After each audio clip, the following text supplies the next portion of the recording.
ওমা, কি করে সম্ভব? তুমি তো বললে যে তুমি টাকাটা রেখে চাবি দিয়ে দিয়েছিলে, তাহলে টাকাটা চুরি হবে কি করে? আমার মনে হয় অন্য কেউ গেছিল। না বৌদি, অন্য কেউ যায়নি। তাহলে তাহলে কি ভূতে চুরি করেছে নাকি? একদমই তাই, ভূতেই সমস্ত টাকা চুরি করেছে। সেই মানে আমাদের সেই তিনি নাকি? হ্যাঁ হ্যাঁ দিদি যা।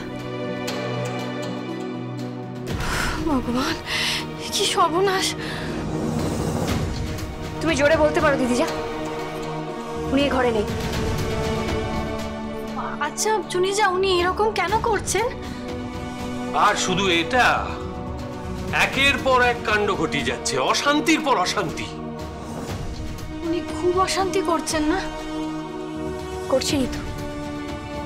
আর তাই এতদিন ধরে আমরা তোমাকে বাড়িতে আনার কথা ভাবিনি।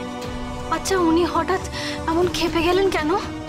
খেপে তো যাবেই দিদি যা, কারণ ভূতদিম্মা এতদিন যা চেয়েছিলেন ঠিক তাই হয়েছে। এখন তো সেটা হচ্ছে না। উনি চাননি তোমার বেবি হোক, কিন্তু বেবি হয়েছে। উনি চাননি যে রাজির বিয়েটা হোক, কিন্তু সেই বিয়েটাও হয়েছে। বাড়া ভাতে ছাই পড়লে কে না খেপে যায় বলো? তা বলে ভাইকে এমন করে চোর সাজাবে, টাকা সরিয়ে দেবে? আর শুধু কি তাই নাকি?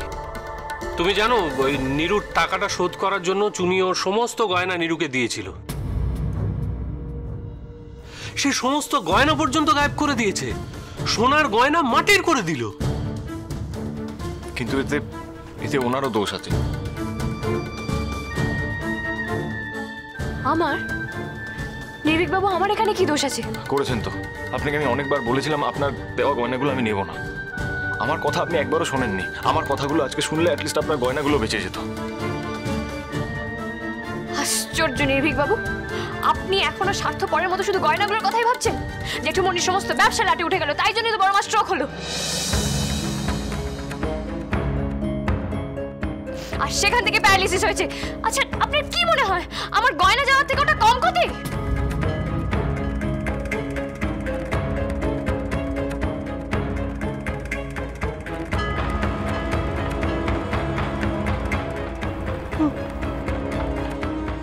মাই স্ট্রোক, প্যারালাইসিস, কি বলছো এসব তুমি?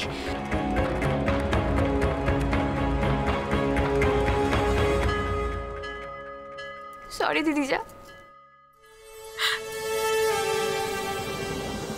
কিন্তু এটাই সত্যি। তাই বড় মা হসপিটালাইজড।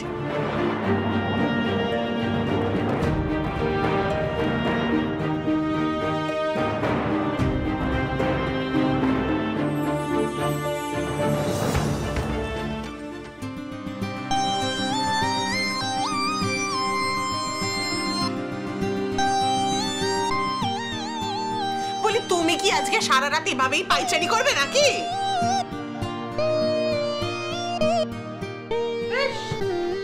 তুমি পাইচারি করতে চাও তো করো, কিন্তু কালকে অনেক কাজ আছে। হ্যাঁ, তখন যেন বলো না সাধনা আমার ঘুম হয়নি সারা রাত।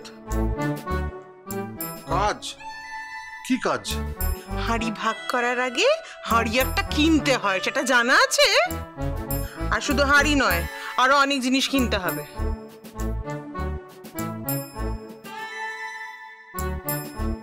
আচ্ছা সাধনা, হাড়ি ভাগ করার কি খুব দরকার আছে? বারবার না, আমার এক কথা শুনতে ভালো লাগছে না।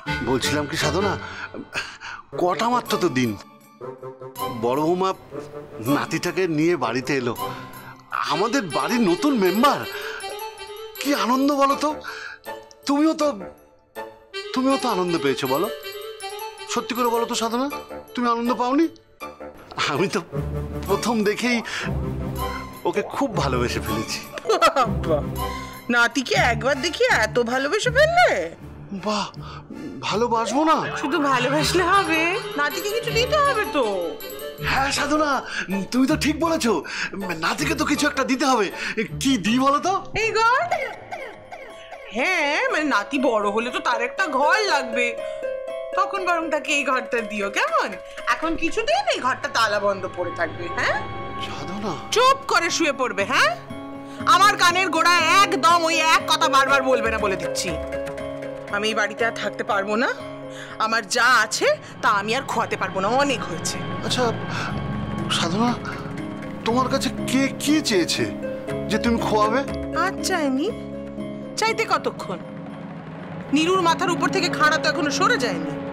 তোমার দাদা যখন চুনির গয়নাগুলো নিতে পেরেছেন তখন আমারগুলো নিতে পারবেন গো। সাধনা, তুমি এতটা বদলে গেলে? নিজের মেয়েকে চুনির ভরসায় পার করে দিলে, আর আজকে ওদের বিপদের দিনে আমরা ওদের পাশে থাকবো না? আপনি বাঁচলে বাপের নাম বলে একটা কথা আছে, তোমার জানা আছে? আলোটা বন্ধ করে শুয়ে পড়ো।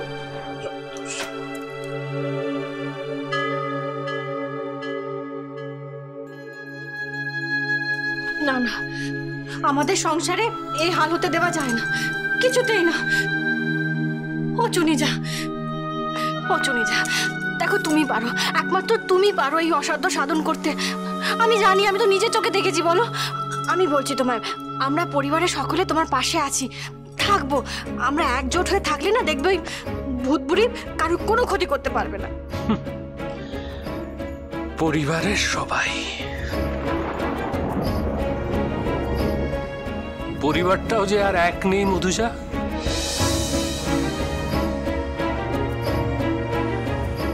তুমি বারবার জিজ্ঞাসা করছিলে না যে মেজমা কেন কোনো কিছুতে থাকতে চাইছে না? আসল কথা হলো মেজমা মেজকাকে নিয়ে আলাদা হয়ে যাচ্ছে মধুজা। ওরা এই বাড়ি ছেড়ে চলে যাচ্ছে। কি বলছো এসব? যা সত্যি তাই বলছি। আসলে মেজমা ভয় পেয়ে গেছে, ভাবছে যে এই বাড়িতে থাকলে ভূতে ওদের টাকা করি গয়নাগাটি সবকিছু নষ্ট করে দেবে। সেই জন্যেই মেজমারা এই বাড়িতে থাকবে না, তাহলে তো আমাদের তারও ওদের আদরে বড় হবে না। হবে দিদি যা, তুমি দেখো, হতেই হবে।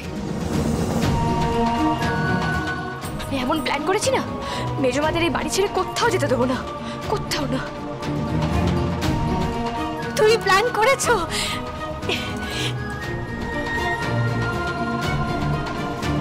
করেছি, করেছি তো।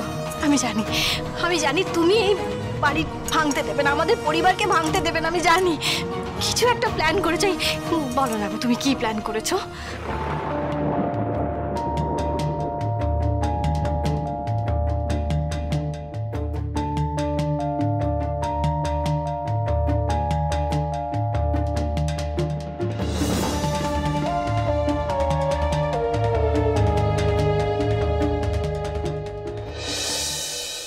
কেন কেন এমন করে পায়ের তলা থেকে সব মাটি একে একে কেড়ে নিচ্ছ ঠাকুর?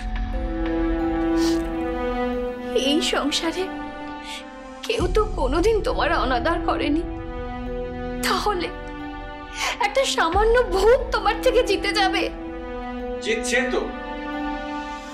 এই বাড়িতে তোমার ওই ভগবানের থেকে ভূত অনেক বেশি শক্তিশালী।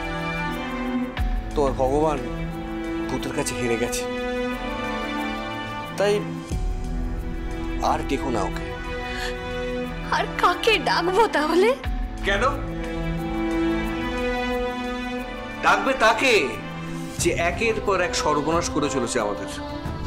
না, আমি ভগবানকেই ডাকবো। আমি জানি ভগবান আমাদের এত বড় শাস্তি দেবেন না, অন্তত বিনা অপরাধে তো দেবেনই না। বিনা অপরাধে কি বলছো গো? অপরাধ তো করেছি আমরা, করিনি, কিন্তু আমাদের বাবা করেছেন, তার দায় তো আমাদের নিতেই হবে। পেলাম তো শাস্তি, আর কত সেটাই তো জানতে চাইছিলাম। আমি বলছিলাম একটু একটু সুখের মুখ দেখাও, এবারে একটু আনন্দের খবর দাও। চুনি পান্না